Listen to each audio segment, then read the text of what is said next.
Hari ini Kementerian Agama akan menggelar sidang isbat untuk menentukan Hari Raya Idul Fitri 1 Syawal 1445 Hijriah.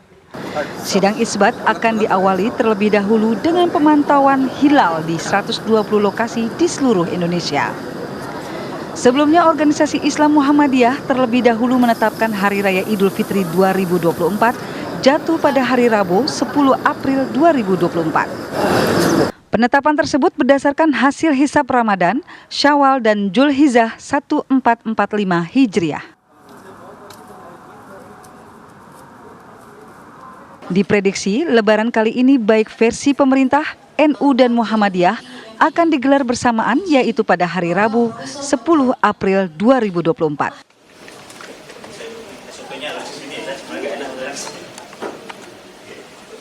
Tim TV One mengabarkan.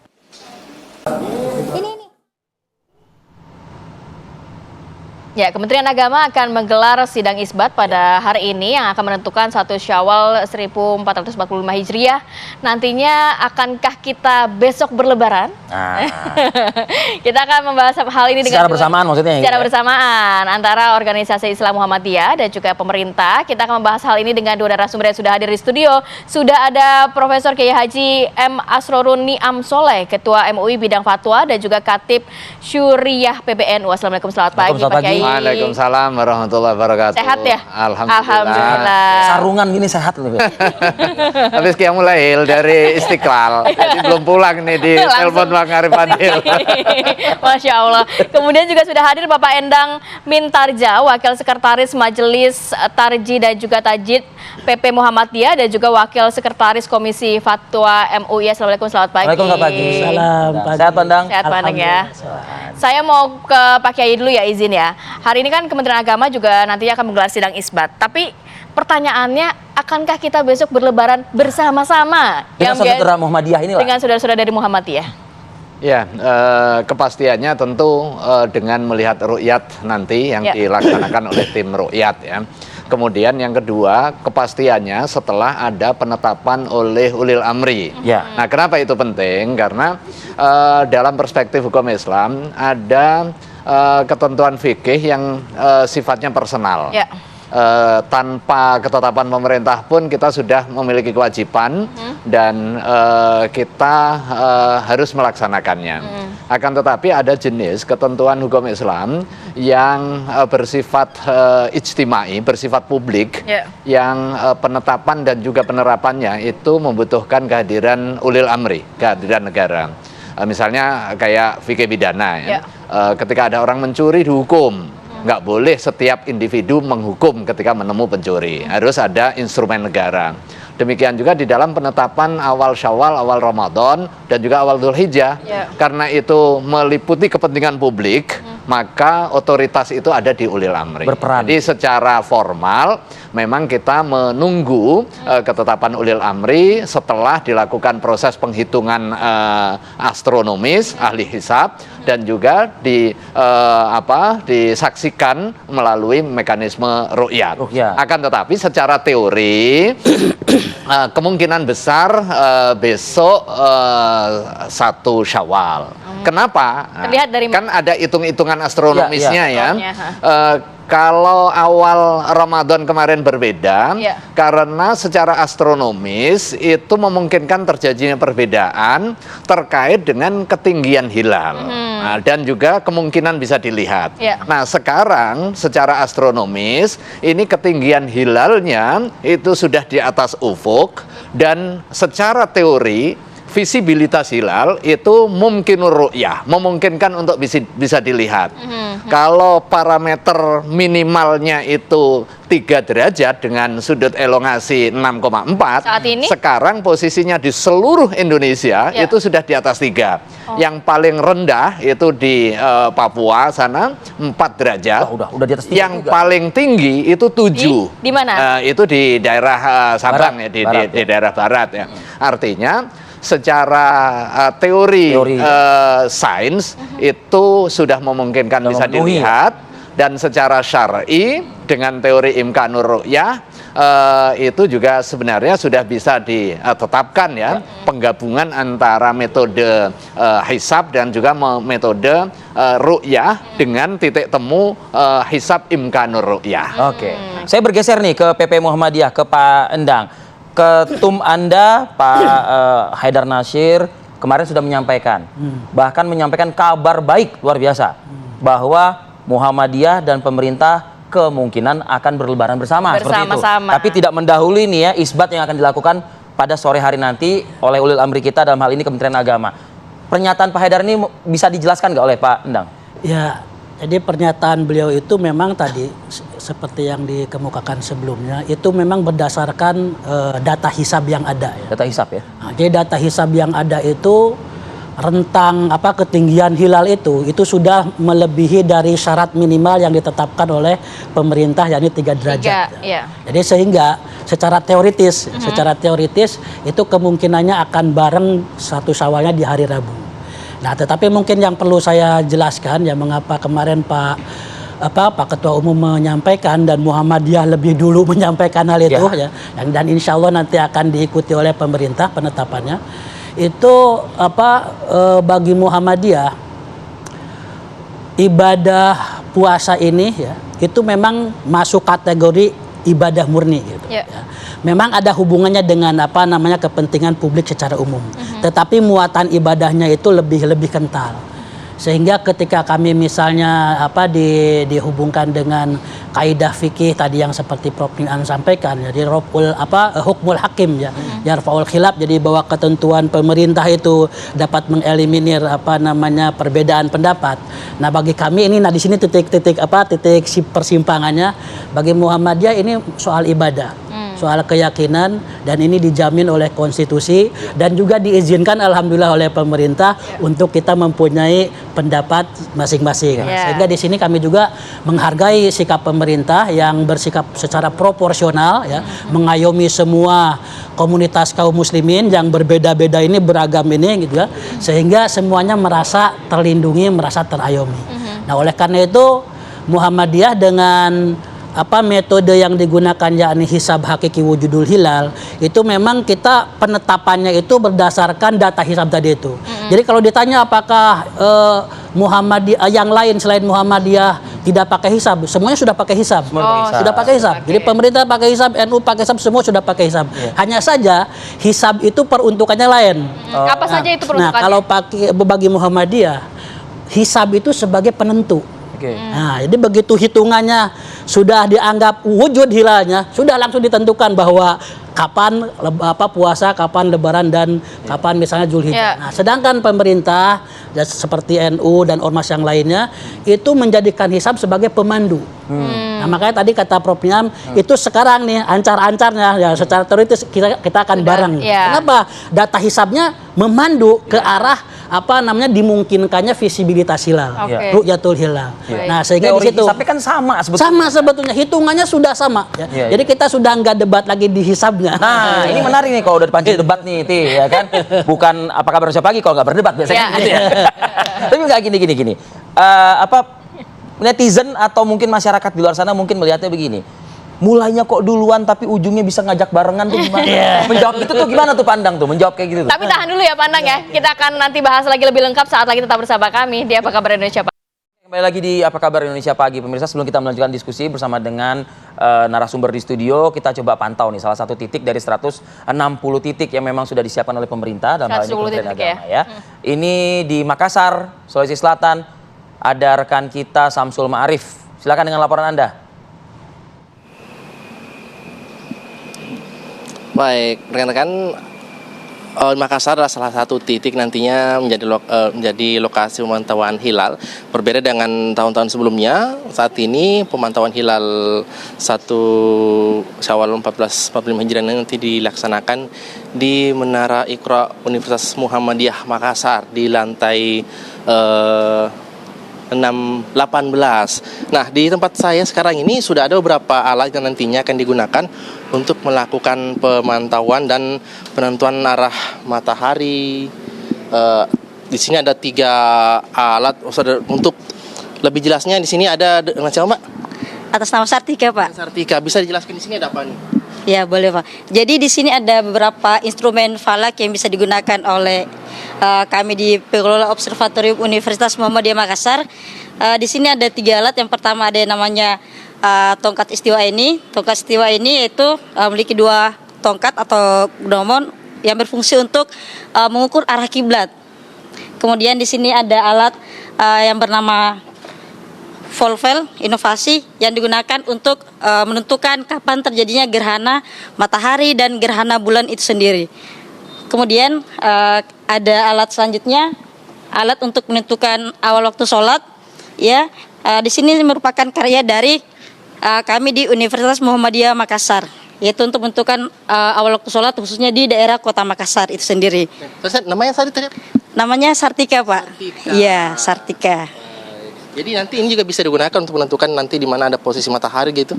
Ya, benar, bisa mengukur untuk posisi matahari itu sendiri dengan melihat arah bayangan matahari itu sendiri, Bapak. Iya, seperti itu. Bisa, iya. Baik. Nah, selain 3 alat ini nanti akan digunakan dalam pemantauan hilal, juga di belakang saya ini ada kubah yang sudah ada teleskopnya. Di sini ada 2 kubah dan masing-masing kubah ada teleskop yang nantinya akan digunakan untuk melakukan pemantauan hilal. Nah, tentunya di sini sudah ada bapak-bapak dari Unismu yang akan melakukan pemantauan hilal. Pak, nah kita akan berbincang sebentar. Pak, nanti ini kalau untuk pemantauan hilal kira-kira posisi hilal ada di mana gitu dan bagaimana kemungkinan untuk hari ini? Ya, baik, terima kasih. Yang siapa, sorry, Mas? Bapak Hizbullah Salam selaku pengelola Observatorium Universitas Makassar. Ya, baik. Silakan, Pak. Jadi gambaran sedikit terkait dengan pelaksanaan Ru'yatul Hilal sebentar. Alhamdulillah kami turut berbahagia karena menjadi tuan rumah atas pelaksanaan Ru'yatul Hilal di Makassar ini. Adapun kondisi hilal sebentar di Makassar sendiri dengan lintang 5 derajat lintang selatan dan juga bujur 119 derajat bujur timur, itu hilal sendiri berada pada ketinggian 5 derajat 51 menit sampai dengan rentang 6 derajat 7 menit seperti itu ya. Kemudian posisi hilal sendiri ada di bagian utara daripada matahari. Iya. Di sini akan ada 2 teropong yang akan digunakan untuk pemantauan, Pak, ya? Betul. Jadi saat ini kami bersama Pak Mursyid berada di Dom A. Kami menyebut dengan Dom A. Kemudian ada 2 dom di sini yang kami datangkan dari Polandia langsung. Alhamdulillah. Adapun di saat ini kami berada di Dom A atau teleskop yang utama untuk meneropong hilal tersebut. Ya, seperti itu. Kemudian di sebelah ada Dom B, itu untuk manual untuk kunjungan para tamu nanti. Ya. Baik, Pak Sebelah, terima kasih atas informasinya dan pemirsa, selain 2 kubah di sini yang berisi alat pemantauan, juga nantinya akan ada beberapa teleskop lagi yang akan digunakan oleh BMKG wilayah 4 Makassar dan juga dari Stasiun Geofisika Goa untuk melakukan pemantauan di tempat ini. Ini agak berbeda dari pemantauan tahun-tahun sebelumnya, di mana sebelumnya pemantauan di Makassar dilakukan di rooftop Mall GTC, namun kali ini pemantauan dilakukan di Menara Iqra Universitas Muhammadiyah Makassar di lantai 18, dan kita juga di tempat ini tentunya bisa melihat langsung ke arah ufuk matahari nantinya. Menurut yang disampaikan tadi bahwa nantinya hilal akan berada di sebelah bawah utara matahari, dan kemungkinan posisi matahari atau hilal akan berada di 5 derajat, dan jika tidak ada gangguan cuaca maka kemungkinan mungkin hilal bisa teramati. Dan untuk kondisi cuaca saat ini di wilayah Makassar memang cerah berawan, dan tentunya kita berharap agar nanti cuaca ini akan terus bertahan sehingga ini akan memudahkan bagi para petugas untuk melakukan pemantauan hilal. Nah, untuk pelaksanaan pemantauan hilal di sini nanti akan, memang di sini sekarang sudah mulai ada persiapan yang dilakukan oleh pihak dari Observatorium Universitas Muhammadiyah Makassar, dan nantinya sekitar pukul 15.30 tim dari BMKG wilayah 4 Makassar juga akan tiba di tempat ini untuk melakukan pemantauan. Karena memang selain dari pihak BMKG, biasanya juga ada ormas-ormas Islam lainnya yang turut melakukan pemantauan. Dan pastinya kita akan sama-sama menantikan seperti apa nanti hasil dari pemantauan yang akan dilakukan hari ini. Namun hampir sama dengan yang disampaikan dari Observatorium Unismu Makassar yang menyatakan bahwa nanti ketinggian hilal, ini informasi awal hasil perhitungan sementara dari BMKG yang menyebutkan bahwa untuk hari Selasa 9 April hari ini matahari akan terbenam pada pukul 18:04 detik dan bulan akan terbenam pukul 18:32. Jadi ada waktu sekitar 27 menit yang dimiliki oleh petugas untuk melakukan pemantauan, karena informasinya nanti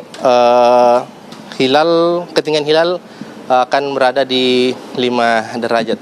Namun itu hasil dari perhitungan sementara, dan tentunya kita akan sama-sama menantikan seperti apa nanti hasil dari pemantauan langsung yang akan dilakukan di lantai 18 Menara Iqra Universitas Muhammadiyah Makassar ini.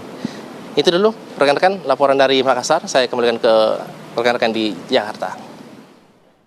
Baik, Samsul Ma'arif, reporter kami dari Biro Makassar, tentunya sudah siap untuk mengawal informasi sepanjang hari ini, bahkan nanti puncaknya hingga sidang isbat dilakukan oleh pemerintah, ya, dalam hal ini Kementerian Agama Republik Indonesia. Terima kasih, Samsul. Saya ke Pandang dulu nih sebelum ke Pak Kiai Asrorun Niam. Makassar saja sudah memprediksikan ya, atau mungkin dalam hitungannya sudah 5 derajat. 5 derajat. Seperti itu. Artinya, Pandang? Artinya itu hilal secara teoritis sangat mungkin untuk dapat dilihat. Oke. Dan itu tadi kita perhatikan jadi catatan, itu ru'yahnya itu tempatnya di Muhammadiyah. Oke. Iya. Ya, jadi Universitas Muhammadiyah. Ini artinya apa? Diskusinya sudah bukan hisab ru'yat lagi. Tadi kalau saya bilang hisab sudah nggak ada masalah, semuanya sudah sama. Ya. Ru'yat pun sebenarnya begitu. Di Muhammadiyah pun sekarang perkembangan terakhir di Muhammadiyah itu kami akan mengadopsi kalender global yang hasil konferensi di Turki tahun 2016. Nah, itu juga sudah mengakomodir ru'yat. Nah, dengan ru'yat yang hampir seperti di Makassar itu di ketinggian 5 derajat.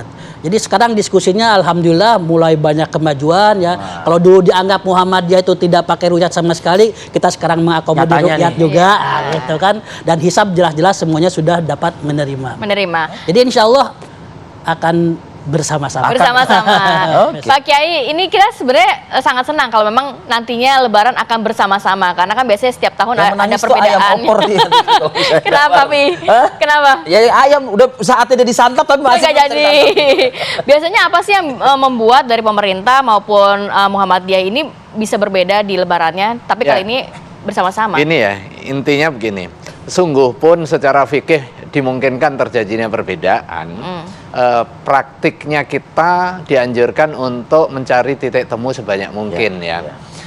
Ngapain berbeda kalau bisa Bersama. sama dan bersatu. Ya. Esensinya itu. Kita tetap menghargai perbedaan. Tetapi jangan eksploitasi yang dicari adalah titik-titik beda. Nah, bagaimana sebanyak mungkin kita ikhtiarkan untuk mencari titik temu dan juga titik persamaan. Tadi yang disampaikan oleh Pak Endang, ketika Muhammadiyah mengadopsi hisab sebagai penentu. Faktanya sekarang pun juga dinamis ya. Di titik Makassar untuk tempat ru'yah itu di Muhammadiyah. Artinya ini sebagai sinyal ada adaptasi, ada take and give di dalam metode penentuan awal Syawal, awal Ramadan, dan ini kabar baik juga ya. Sehingga sedapat mungkin nanti pada satu waktu ketemu irisan yang secara metodologis bisa disatukan, secara praktis juga bisa dibersamakan. Nah, saya kira ini hal yang penting dan terus diikhtiarkan. Jangan berhenti kepada titik beda, setelah itu ya sudah selesai. Atau bahkan kemudian melanggengkan perbedaan. Padahal ini sesuatu yang sangat mungkin untuk bisa dicarikan titik temu. Misalnya hari ini sudah menjadi komitmen kita untuk bersama. Tahap yang harus dilewati adalah ru'yat. In case nih, in case ru'yat nggak bisa menyaksikan secara langsung di 120 titik karena semua hujan, semua tertutup misalnya ya. Nah, kalau titik ekstrim penganut ru'yah yang dulu ini yang nggak berlaku, jadi harus disempurnakan menjadi 30. Tetapi ada jalan moderasi, termasuk juga di Nahdlatul Ulama. secara teori astronomis dia bisa dilihat. Jadi ketinggian tadi 5 atau bahkan ada yang 7. Ya. Kemudian secara faktual nggak bisa dilihat, ini sudah bisa ditetapkan untuk masuk dengan teori yang disebut sebagai hisab imkanur ru'yah. Ya. Menggunakan teori hisab, tetapi secara nalar dia bisa dilihat. Ya, Ya. ya, paham. Sekalipun faktualnya nanti tidak terlihat. Tidak terlihat. Ini menurut Tanpa harus membulatkannya kan menjadi betul, 30, kan? betul. Dan banyak ulama yang sudah menyatakan Gitu itu ya? boleh dengan teori hisab imkanur ru'yah. Salah satunya adalah Imam Al-Haytami. Oke. Nah, kalau berbicara mengenai ya insya Allah kita bersama-sama ya. Mungkin dari Pak Endang, ini dari Muhammadiyah harapannya seperti apa sih kepada masyarakat melihat penentuan 1 Syawal? Masa komentarnya macam-macam tuh yang tadi. Iya. Walaupun udah bersama tetap aja ada komentar-komentar negatif dari netizen ya. Kalau ujungnya bisa bersama, kenapa awalnya nggak bareng-bareng juga sih? Barangkali julid tuh kayak gitulah. Ya, tentu saja ini kita patut syukuri. Jadi tadi alhamdulillah sudah ada berbagai kemajuan ya, kita mencoba terus mencari titik temu ya, para guru-guru kita, para ulama kita ya, maupun dari para cendekiawan. Nah, ini harus diketahui oleh para netizen nih terutama gitu, bahwa mereka tidak diam gitu. Bahwa mereka tidak melanggengkan perbedaan atau konflik bahkan ya. Kami semua tetap berupaya untuk mencari titik temu itu. Jadi bagaimana sedapat mungkin ya, paling tidak ya, ada pemahaman di tingkat grassroots bahwa kalaupun terjadi perbedaan ini kita sepatutnya tetap menjaga kebersamaan dalam pengertian persaudaraan. Ya. Ya, sehingga perbedaan-perbedaan yang ada tidak membuat kita menjadi berjarak, tapi sama-sama saling mendoakan. Nah, begitu. Jadi kita harapkan momen Idul Fitri yang sekarang bisa berbarengan ini itu bisa mungkin ya akan menjadi momentum untuk kita bisa ngobrol lebih dekat gitu. Tadi yang bisanya cuma nyinyir doang bisa belajar. Gitu. Pak Endang nih dipancing dikit tuh keluar juga nyinyir. Oke, tapi apapun itu ya, untuk Muhammadiyah barengan. Ya. Iya kan? Kalau Muhammadiyah memastikan hari ini, itu yang pada julid juga pada miriah. Terima kasih. Terima kasih Pak Endang, Pak Kiai sudah hadir pagi hari ini. Sehat selalu. Assalamualaikum. Waalaikumsalam. Oke.